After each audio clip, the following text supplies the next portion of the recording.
What do you like to be called, and what do you love? Sami. And what do I love? I love spirituality and God and family. Where do you sleep mostly? It is my couch. I purchased the couch, and that's kind of like a big it's like a big achievement when you start being in recovery because you have your own stuff, you work hard for it, and it's kind of like achievement when you buy your own things and you keep it. Are you connected with family members? Oh, my mom has been wonderful. She has been so supportive.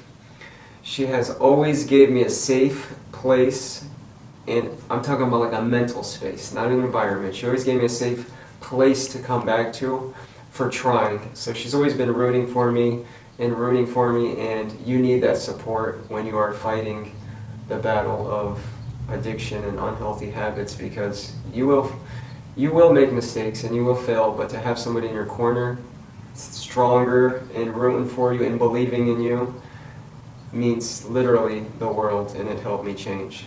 What would you do if you had $100,000? Maybe buy a commercial building or a property to kind of have a treatment center or something. I would start thinking how I could put my money to impact other people. What's the main reason you've been on the streets? Scared to ask for help. So the reason I was on the streets, people offered me somewhere to stay, and I would refuse because the shame and the guilt that I had within myself. So I chose to stay in the streets until I decided to get help and treatment on my own. What unhealthy habit has most impacted your life in a negative way? Substance use addiction.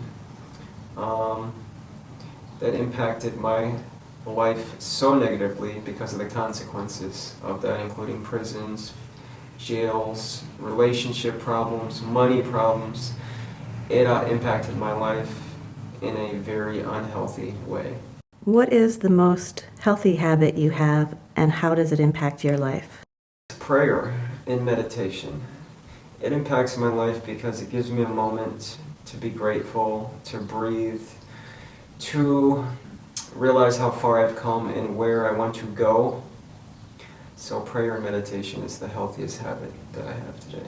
What do you see are some of the gaps in the system for people who want to get back on their feet?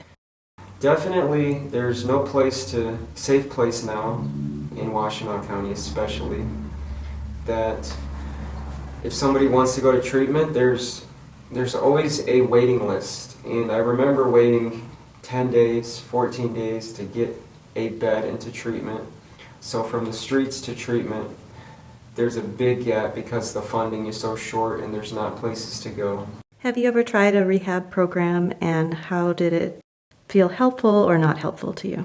My final time deciding to get clean was when I realized that no program works or no rehab works unless I do the work.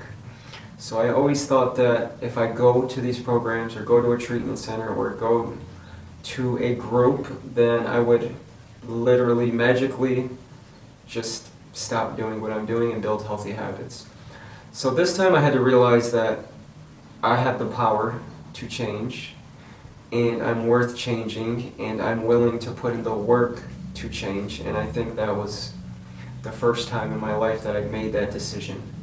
What would you say is your main source of support? People in the same situation that I'm in that have more clean time than me that I keep in contact with. So NA and A call it a sponsor, and we just call it kind of like our friend group, our mentorship group. We kind of all have mentees and mentorships, and we help people build healthy habits. What advice would you give to others? Keep trying, keep going, keep asking. If you fail, get up, ask again. Asking for help is the number one reason why people stay stuck, because we're scared to ask for help, especially when we get help and we mess up. So my advice is keep trying, keep going, keep asking for help, keep seeking solutions, and never give up.